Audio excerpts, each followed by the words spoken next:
Welcome to Chapter 10 of The Future of Business. This chapter is going to take a look at ways to design effective organizational structures in the business environment today. So as you recall, we learned in Chapter 9 that the functions that managers perform include planning, organizing, leading, and controlling. So this chapter will really focus on the concept of organizing. And organization it really means it involves coordinating and allocating the company resources so that the company can carry out its plan and achieve its goals.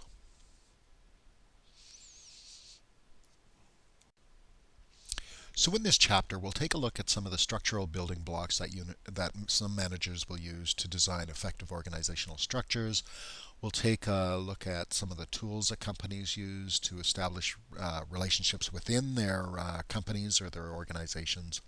We'll talk a little bit about the concept of centralization and decentralization and the differences between mechanistic and organic organizational structures.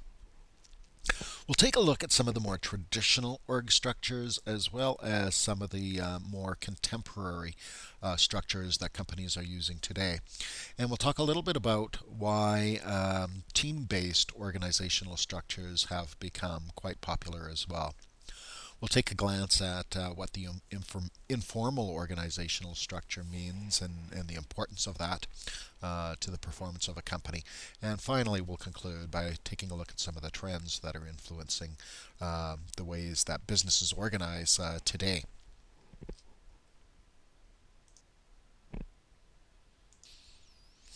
So today's business environment is constantly changing, and organizational structures also need to be designed to be able to adapt to that changing environment. So that might be responding to new competition, to new customer needs, and today organizations have to be dynamic. They have to be able to amend their organizational structures to meet those changing needs. And in the future, we'll see some more creative organizational structures that will allow organizations to become much more adaptable to the changing world around them. So in this chapter, we'll take a look at how organizational structures are designed, taking a look at some of the concepts of the lines of communication, concepts of authority, concepts of power. And then we'll take a look at some of the various traditional and more contemporary organizational structures. So as we learned in Chapter 9, the key functions that managers perform include planning, leading, organizing, and controlling. So this chapter, as we said, really focuses on the organizing function. And really, what that really means is coordinating and allocating the resources of the company so that it's successful in meeting its plans and goals. This process of designing an effective organizational structure is really accomplished by three main things. The first is the division of labor, the second is departmentalization, and the third is delegation or assigning authority and responsibilities within the company. So every organization has some type of underlying organizational structures. Traditional organizational structures tend to be a lot more rigid and will group employees based on the type of product or the type of function or the processes or customers and that sort of thing. So in the business world today, we're seeing more contemporary and team-based structures that tend to be more flexible and adaptive. So let's take a look at each of these three primary concepts in building an effective organizational structure. The division of labor is really the process of dividing the work into separate jobs and assigning tasks to workers. So that's really what we mean when we talk about division of labor. For instance, in a restaurant, we might assign certain duties to the cooks and certain duties to the greeter when they come in the door that seats you at the table, certain duties to the waitresses or waiters. That's really taking a look at the overall task that needs to be accomplished and designing or dividing that work into separate jobs and separate tasks to workers. The degree to which these tasks are subdivided into smaller jobs is called specialization. So sometimes specialization can result in more efficiency. People become experts at their jobs. We have more consistency in production, and can be an effective way to create some efficiency in the organization. This is often seen in, for instance, assembly line workers. We have very specialized jobs where employees do the same thing over and over and over again, and those employees become experts and specialists at that one task or a small number of tasks, and they're able to develop great skill in doing that job. They become experts, and they can also find ways to improve performance. And because they are experts, the production is very consistent each time that it's done. One of the disadvantages of creating a high degree of specialization when taking a look at the division of labor is creating employees who become uninterested. They're bored because they're doing the same thing over and over again. They don't have a challenge, don't feel engaged in their jobs anymore. So in Chapter 11, we'll take a look at some ways that we can mitigate those disadvantages of having a very specialized workforce.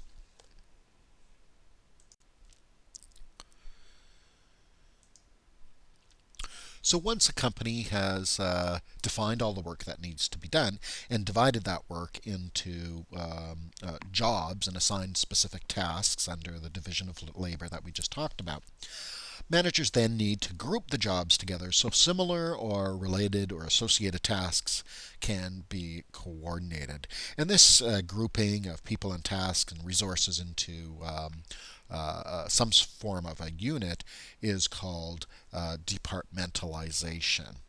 And typically, there are 5 basic types of departmentalization that are commonly used in businesses today. The first is functional departmentalization.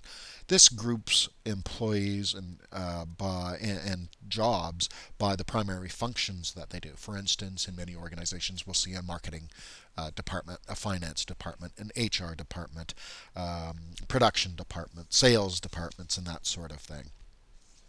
And it allows some efficiencies because people performing similar tasks are grouped together so they can share best practices and experience and become a center of expertise in the organization. And one of the drawbacks of a functional departmentalization based on function is we often will end up with various groups who don't communicate well between them. Marketing department doesn't know what the finance department is doing, and the finance department really doesn't have a clear understanding of the production department, etc.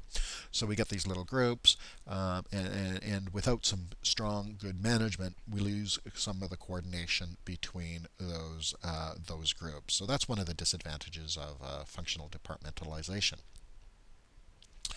The second type of departmentalization is based on the type of product. So it might be based on, for instance, in banking, it's common to separate commercial products from personal products, for instance, in terms of marketing departments. So we might have a marketing department that focuses on the development of commercial products or personal products, or hospitals. Hospitals is really functioned by the type of product. You've got an emergency department. You've got which is one type of product. You've got an oncology department, pediatric department. So it's based on the types of goods and services that are provided by a certain department. The next is process departmentalization. It's really based on the type of process of that is being done. So, for instance, in a manufacturing, we might have one group that is our shipping department, where they receive goods, raw materials, and they also ship out finished goods. We might have a cutting division, or where all the lumber is cut and treated. We might have a painting division, that paints the final product, packaging division. So it's based on the type of production process that's used, and that's often used in very many organizational structures, and we'll learn a little bit more about those different types of production units in Introduction to Business 2. Another common way to departmentalize is group similar tasks together based on the type of customer that's being served. So sometimes in banking, for instance, we might have a personal banking division, a commercial banking division, a corporate banking division. It's based on the type of customer that is being served. So that division becomes an expert at understanding the needs and designing the products and the processes for a specific type of customer. Another very common type of departmentalization is geographic, and that's based on the location of the customer or location of the organizational unit. For instance, we might have a Canadian operation versus a European operation. So because each of those separate units will have similar laws and cultural practices that we need to become aware of. So there are different ways to departmentalize, and there's no once you select one, it doesn't mean you can't select others. For many companies use multiple components of departmentalization. So we'll see that in the next slide. Keep in mind that once companies choose a method of departmentalization, they really then have to establish the relationships within that structures. And so that includes reporting relationships, who will report to whom, as well as how much control that each of those managers will have within their certain departments. So let's take a look at an organizational chart that shows a common way to organize a typical retailer. So here is an organizational chart, and for those of you that have never seen an organizational chart, it really shows the lines of authority, who reports to who in an organization. It will typically, this one doesn't, but it'll typically show the number of employees in each area that report up to successively higher levels of managers. Typical organizational chart will show both line positions by a solid line and staff positions by a dotted line. So line positions are ultimately accountable for achieving the results of the organization. So that might be the salespeople, it might be production people, and the managers that manage those people. So they're ultimately accountable for achieving the final results or the goals of the organization.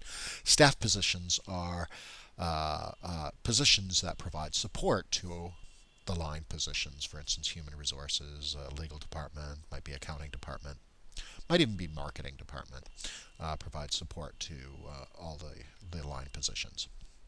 So in this typical organizational chart for a retailer, we see the CEO or a president of the company at the top of the organization. We see the first type of departmentalization by function.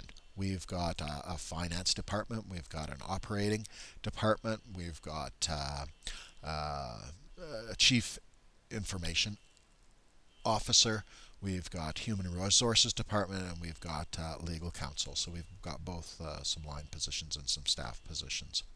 We also see some departmentalization based on the geography. So we've got a Western Canada district manager, we've got one for Ontario and Quebec, and another for Atlantic Canada.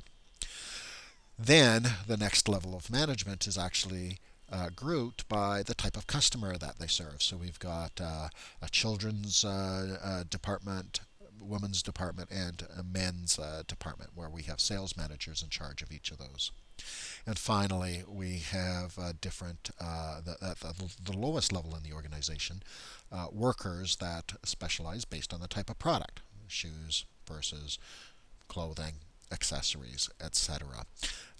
So this is very common to have organizational structures based on various types of using various types of departmentalization within the company.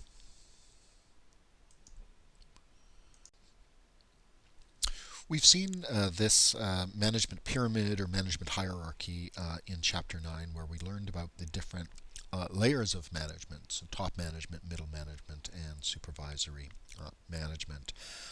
So the person at the top typical of this pyramid typically has the most formal authority, and the higher that they are, the more power they have in an organization. So this is a typical or the traditional management hierarchy in an organization. You may have heard the concept of the inverted pyramid or the inverted management pyramid. Some companies have actually inverted this pyramid. So we have the frontline employees at the top of the pyramid, who should have a lot of influence and power, and top management really at the bottom of the company, which really stresses the fact that employees, or frontline employees, are priority within the company, and decisions are made within the company so that the frontline employees can maximize their opportunities. An organization with a well-defined hierarchy has a clear chain of command, which really is the line of authority that extends from one level in the organization to the next. So let's take a look at the concept of chain of command. So chain of command is that clearly well-defined hierarchy in an organization. So it extends from one level in the organization to the next, from top to bottom, and it really clarifies who reports to whom. In the chain of command principle, it's important to understand one of the common principles in management or in designing organizational structures is the unity of command principle. That basically says that everybody has one boss, so everybody clearly understands who they report to, and that we have one boss. We take direction from one boss as opposed to multiple people. Many of us who've worked in organizations where we seem to have multiple bosses can appreciate how confusing that can be. So the unity of command really guarantees that everyone has one direct supervisor, and that they won't be taking orders from a number of supervisors. Individuals that are part of the chain of command have authority over other persons in the organization. So when we talk about authority, it's really the legitimate power that an individual has, which is given by the organization based on the position that they hold. So this allows an individual to, if they have the authority, they can request action and expect compliance with those directives or those actions that are required. Sometimes in organizations, managers will delegate their authority and make employees accountable to their supervisor. So accountability means being responsible for the outcomes. So typically, authority and responsibility move downward through the organization as managers assign activities and share decision making with their employees or their subordinates, whereas accountability moves upward. So each level of management has a higher level of accountability within the organization, and they are ultimately held accountable for all of the actions of their subordinates. The fourth structural building block in designing an effective organizational structure is something that's called the span of control. And really, the span of control simply means the number of employees that a manager directly supervises. So each company must decide how many managers are needed at each level and what their span of control is. So how many employees can that manager effectively supervise. So in some cases, we might say span of control is very narrow if a manager only supervises, 2 or 3 employees. However, we might have a wide span of control where managers might manage 50 or more employees. So span of control is really the number of employees that a manager directly supervises. So what determines the optimum span of control? There are several factors to consider when designing an organizational structure with respect to the number of employees that a manager should supervise. First one is the nature of a task. If the tasks are very complicated, we would probably tend towards a narrower span of control because there may be more interaction and complexity between a manager and a subordinate. However, if tasks are very simple, straightforward, an employee, and those tasks are basically the same from one employee to the next, in some assembly line workers, then one manager might be able to have a very large span of control and have 100 employees under their direction. Sometimes something else to consider in determining the span of control is the location of workers. If workers are located all in one unit, one common area, we might be able to have a wider span of control. Whereas if we've got employees located in various different locations, it's harder to communicate, harder to coach, harder to monitor the actions of those employees and provide guidance. So as the location of workers spreads out, our span of control typically becomes much narrower.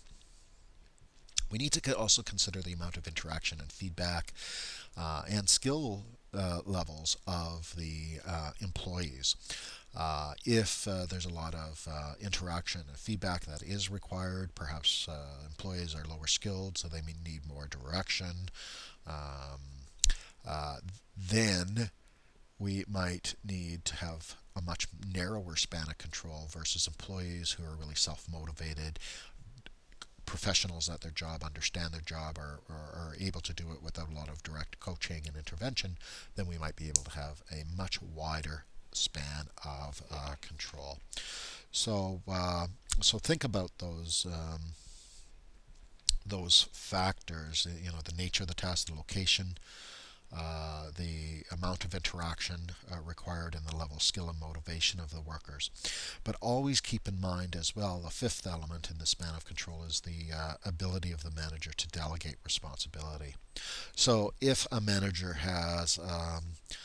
is able to delegate that responsibility to employees, then that would tend towards having a wider span of control.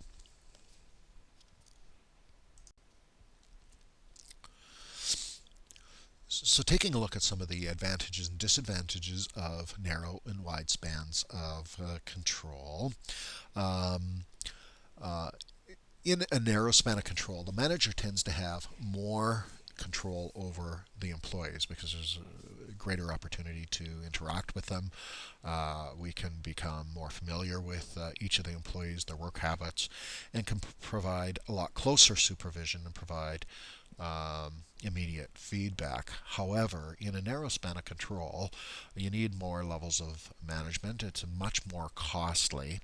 And we tend to end up with organizations that have narrow spans of control with multiple layers, making decisions and communication in the organization very slow. Sometimes top management, because of those multiple layers, are somewhat isolated and further removed from the customer as well. So narrow spans of control tend to create what we call tall organizational structures with many, many layers, and we'll see that an example of that in the next slide. Wide spans of control, meaning a higher number of employees reports to each level of manager. Certainly it reduces costs. We've got fewer management levels, so we can reduce costs that way. And because there's fewer levels of management, sometimes we have better communication in the organization, top down. We have organizations that can sometimes adapt better to customers. Top management is closer to customers, so the organizations become more flexible. And often in those organizations with wide spans of control, employees feel more empowered, have more authority and accountability over their own jobs, so there's higher levels of job satisfaction. Some of the disadvantages, though, are we have less control because we've got more employees to supervise. We have less control over them, so we may not get to know our employees, their strengths and weaknesses as much. And sometimes managers become spread so thin because there's a lot greater number of people vying for their time that they can't provide a lot of leadership or support. When there's a wide span of control, you really need to have effective communication to make sure all employees are headed in the same direction, and have a way to be able to coordinate all the activities between the employees. So there's certainly a trend towards wider spans of control in organizations today. And we've seen that all the time when we read in the paper where different layers of management are being eliminated in many corporations today as span of control is widening.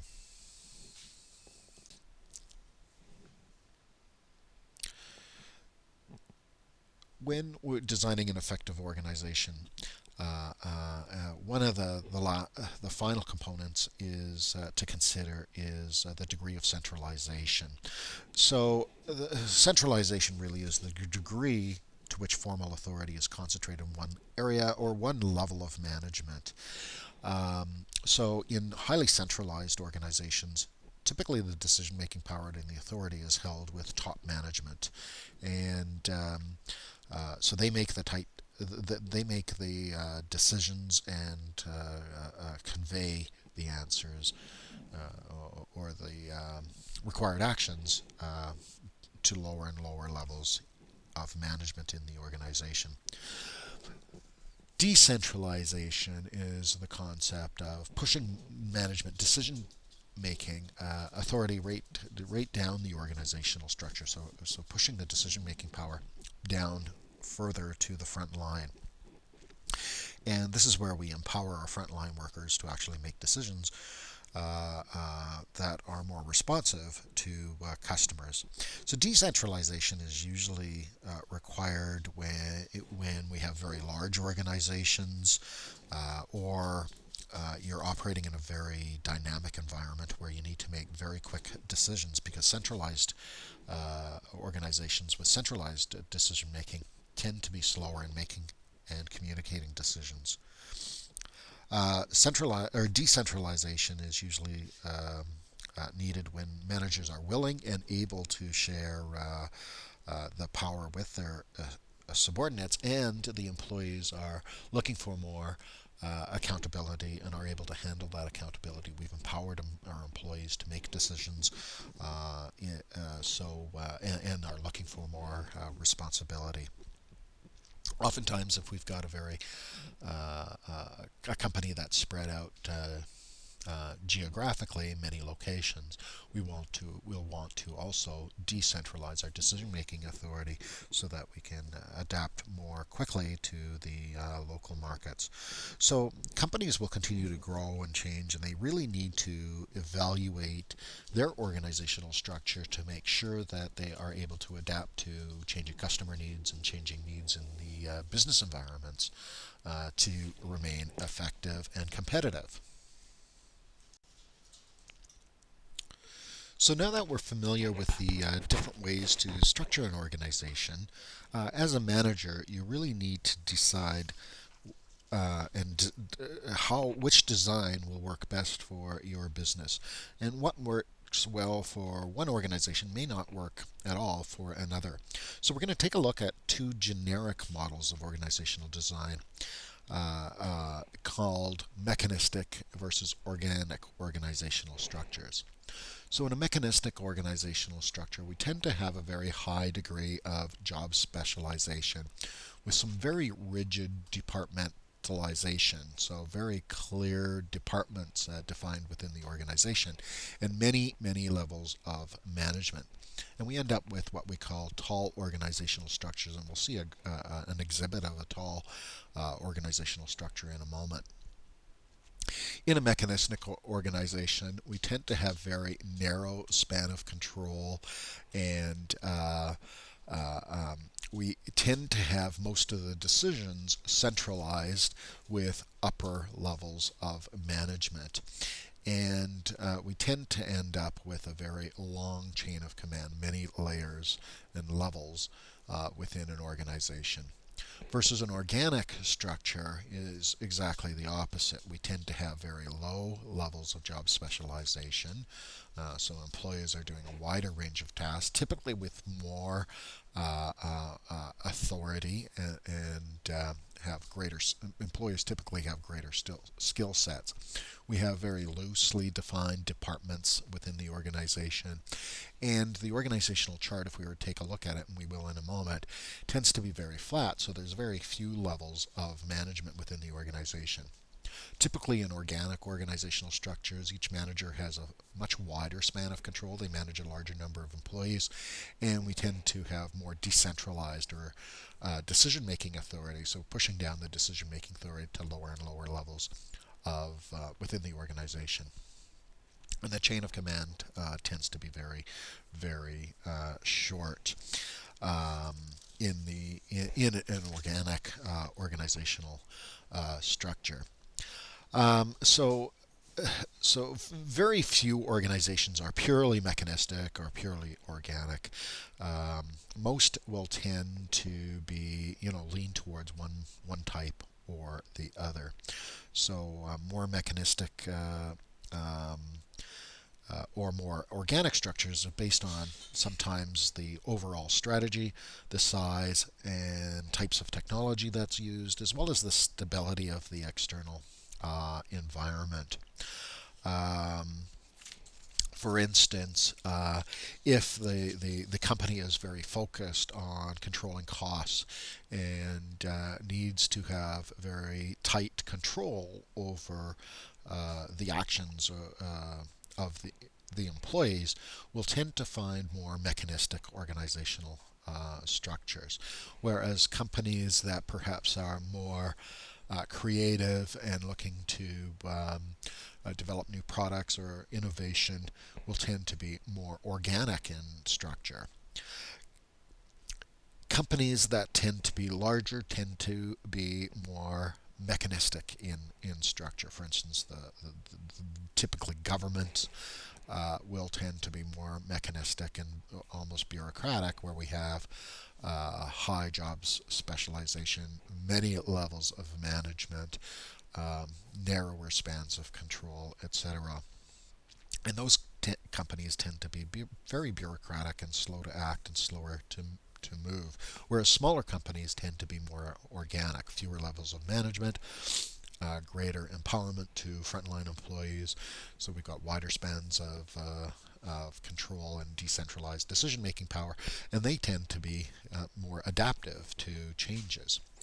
Another thing that may affect mechanistic versus organic structure is the amount of regulations and procedures and rules that are required. Banking, for instance, is a highly regulated industry with lots of a need for a lot of policies and procedures, and so some financial institutions tend to be very mechanistic, which sometimes makes them slower to react. So one of the things the bankings are doing is trying to reduce levels of management, empower and train employees to become more organic.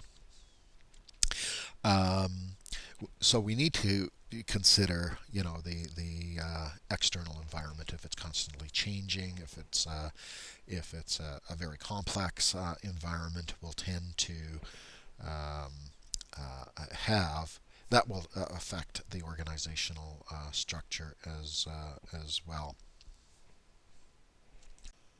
So this is an example, a visual example of an organizational chart that has a very flat organizational structure. So this would tend to be a much more organic type of organizational structure. We really only got two levels, the sales manager and the salespeople.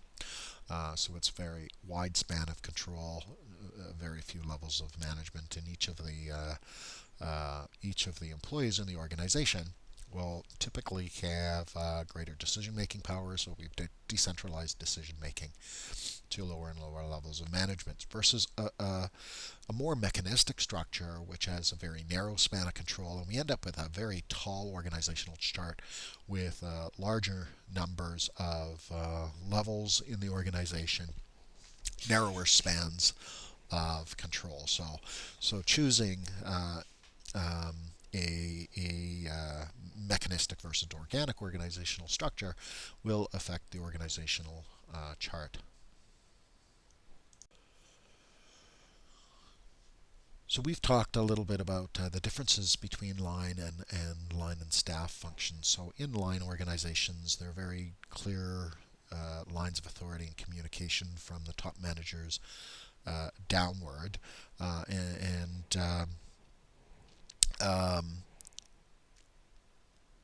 line functions, as we said, are directly accountable for the results of the organization, whereas staff positions provide advisory and support services to line managers in a line and staff organizational structure. So as again, line are directly positions are concerned with producing products and directly accountable for the results of the organization, and staff positions provide support to all levels of line positions in the organization. So here's an example of the line and staff functions in an organization. So the line organizations are highlighted in this orange color, so they are ultimately accountable for the results, whereas staff functions such as the assistant, the legal department, quality control, perhaps advertising specialists, research department, provide more support and advisory functions to various levels of management in the organization.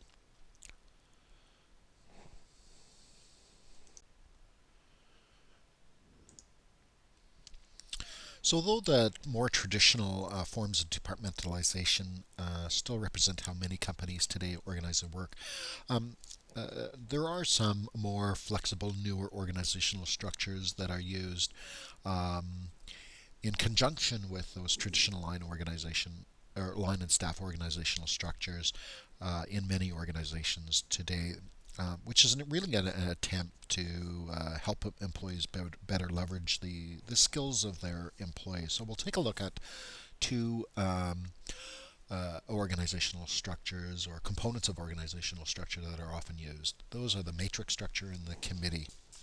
So the matrix structure, and you can see an example of the matrix organizational structure in Exhibit 10.7 in your textbook, is sometimes used in with project management.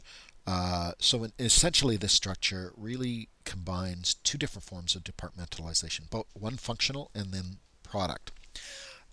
So the structure The matrix structure really brings people together to work on a specific product, a certain project from various functional groups within the organization. So we tend to have employees from perhaps marketing department, accounting department, engineering department, marketing department, sitting together, working together on a specific project. And this allows the project team certain advantages. For instance, we can because we've pooled various skills and abilities from different specialists from the company, we can increase our creativity and in innovation and really tackle more tasks and develop a good sense of teamwork. We can we can use resources and skills very efficiently because the project managers use only specialized staff that they need to get the job done instead of building other large groups of personnel that are really not effectively used. The project structure is a lot more flexible and can adapt quickly to changes in the environment. And by having people from diverse groups working on a project together, we can better balance conflicting objectives. For instance, we might have marketing people frontline or marketing department that want to create products that are lower cost, and we might have somebody from the finance department that wants to get the highest profits. So we have a little bit of conflict between ultimate goals. So by working together in a project, we can we can satisfy or handle those conflicting goals in the organization. Matrix structures and project management can end up with or lead to higher performance. And one of the good advantages as an employee in working on a certain project is that it provides a lot of cross training and professional development. Sometimes, though, in a matrix structure, we tend to get confusion because in a matrix structure, typically an employee will have two bosses. They've got the project manager as well as their departmental manager, their regular manager that they would report to. So sometimes they get very confused because, in a way, we've violated that unity of command principle, and sometimes the job responsibilities are not clear. Sometimes the people on the project team will not be cohesive because they come from different backgrounds, they have different experiences, they have different skill sets, use different terminology and different levels of understanding. So sometimes it's hard to build a very cohesive team, and sometimes the functional managers as well as the project managers will have very different goals and management styles, so we tend to end up with some power struggles. So there are some disadvantages to using matrix structure, but it is often used in organizations as a complement to existing line and staff relationships or structures when looking at certain projects or certain tasks, longer range tasks or projects that need to be completed. In the committee structure, the authority and responsibility are really held by a group rather than an individual. And so again, committees are typically complementary to a larger line and staff organization. Sometimes that committee's role is only advisory. Sometimes they do have the authority or the power to make decisions. So the committee, again, is comprised with hopefully people from different skill sets within the organization, and they can bring various viewpoints or diverse viewpoints to a problem and help to create some more creative solutions to those problems. Sometimes, though, committees can be very slow to come to a decision. Sometimes they're dominated by, a certain individual in that committee, and sometimes it's harder to hold a committee accountable for the results rather than an individual.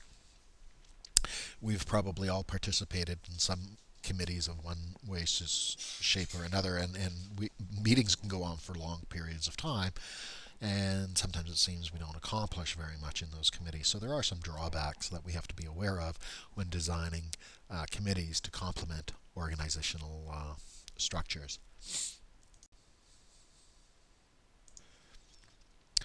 One of the more common trends in business today is the use of teams to accomplish certain organizational goals. And using a team-based structure can increase individual and group motivation and performance. We need to differentiate, though, the difference between work group versus work teams. In a work group, resources are shared and uh, uh, they coordinate efforts to help members perform their individual accountabilities and individual responsibilities. And really, you can consider a work group as or the outputs of a work group is really the total of the individual contributions of each of the individual group members versus a team environment, so that they also share not just resources, but that it's really a pool of knowledge and skills and abilities. So a work team comes together and creates synergy. So the outputs of a work team are greater than the individual contributions of the individual members in that work team.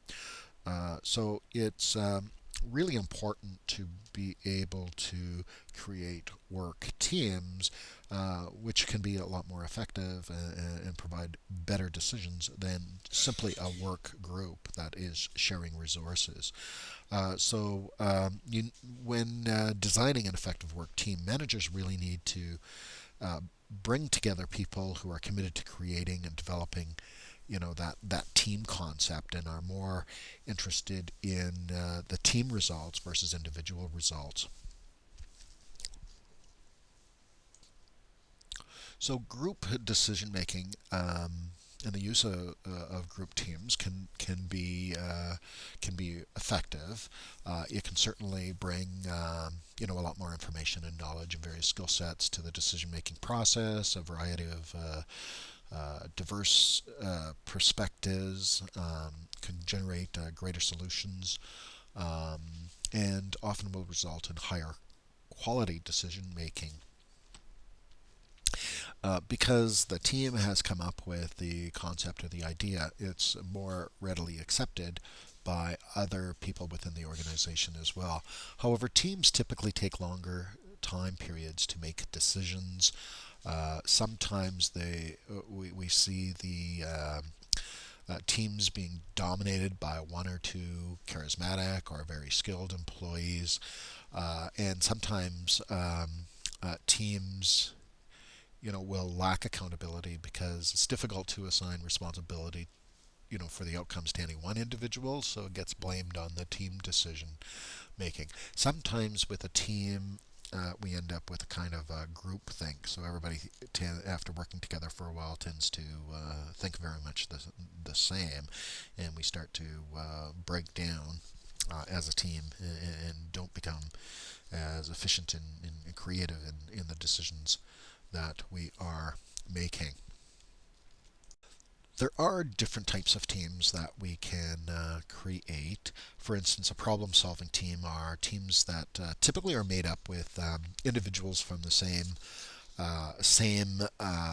department or have the same levels of experience or expertise in the organization, and typically the same level in the organization as well, to really problem solve, to come up with some ideas to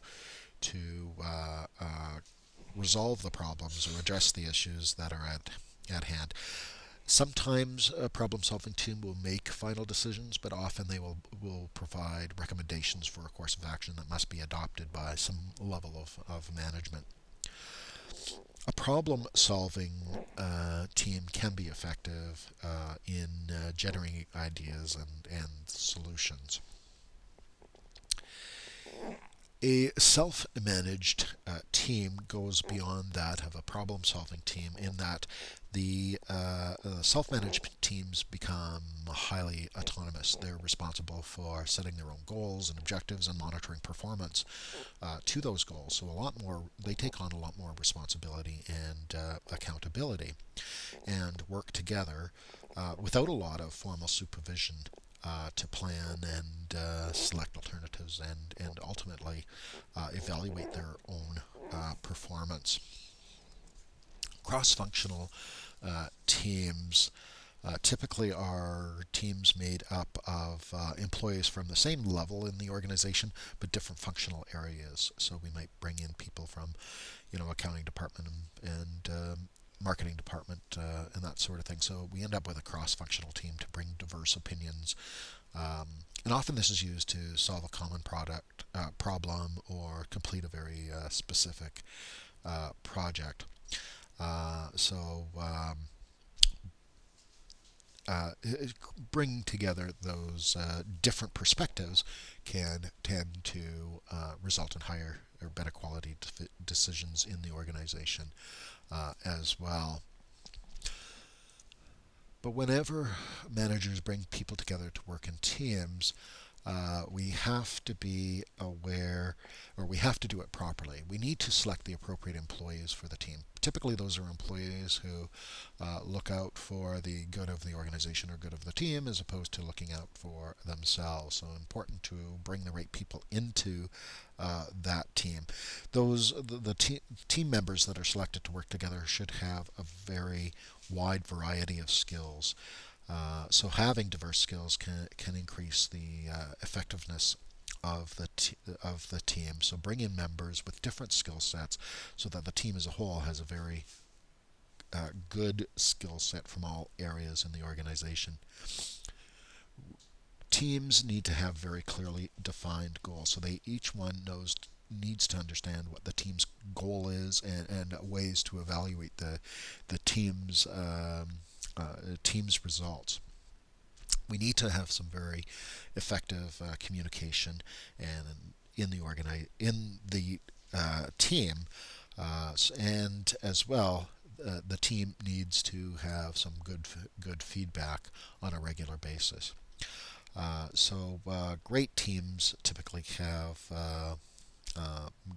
great leaders that monitor their performance, that communicate openly and effectively, and allow the team to be flexible enough to adapt to the changing goals or demands of management in the organization.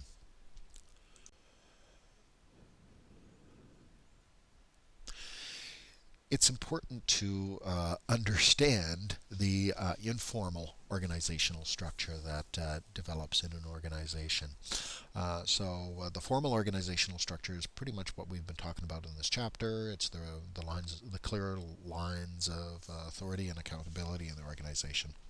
But we must consider the concept of the informal organization. And really, these are the social groups that are created. Sometimes we call it the grapevine within an organization. And this informal organization that always exists in a company or in a business can either help a manager achieve its goals, or it can lead the employees astray. So the informal organization is important because it does form a source of friendships and social contacts for employees. It helps them sometimes to be better informed and connected to what's going on, and it does give employees a sense of recognition. Sometimes there's almost an informal status, and leader of the informal organizational structure in an organization. As a manager, it's important to recognize that this is going to evolve. It's a natural thing to have an informal organizational structure within the organization. And managers can either make effective use of that by, if there is a leader of the informal organization, to ensure that they are on their side.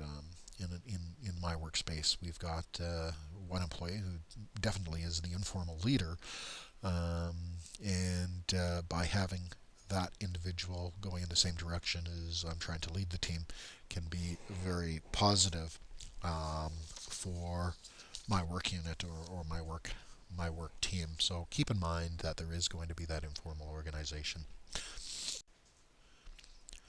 So let's take a look at some of the things that are affecting the organizational structure of companies today. First is many organizations, to be able to adapt to the changing environment and become more lean and adaptive, are really re-engineering or completely redesigning their organizational structure. So re-engineering really is a process of starting over and getting rid of all the outdated rules and policies and procedures and that sort of thing, and focusing on designing a better organizational structure to be more organic and adaptive and more cost efficient. The virtual corporation really is an organizational structure that really brings together independent companies, where they are linked together by technology to share some of the skills that they have, to share some of the costs, perhaps access others' markets, and it really allows them to become more flexible and adaptive to the changing environment. Virtual teams are being used to bring together people with diverse skills from different geographic areas, and technology is allowing us to do that more and more. So we can bring together teams more efficiently using some of the technology. Outsourcing, we've talked about that before, and outsourcing is where we take certain functions and perhaps having units outside of our organization look after them. For instance, we might take our whole accounting department and outsource it and hire an external company to do all of our accounting functions or marketing functions or legal functions outside of the firm. Companies today are trying to create structures that can manage, better position themselves for mergers with other companies outside of Canada. How do we do that? You know, do we design a more organizational structure based on geography or product lines, to be in today's environment where many companies are looking to merge with foreign companies? We need to have the organizational structure that is going to make that transition much easier. And certainly, companies today need to design organizational structures that can manage in diverse, cultural environments, as well as manage diversity well within the organization as well. So lots of changes happening in companies today to be able to adapt more quickly and meet the needs of customers quicker, faster, and remaining efficient at the same time.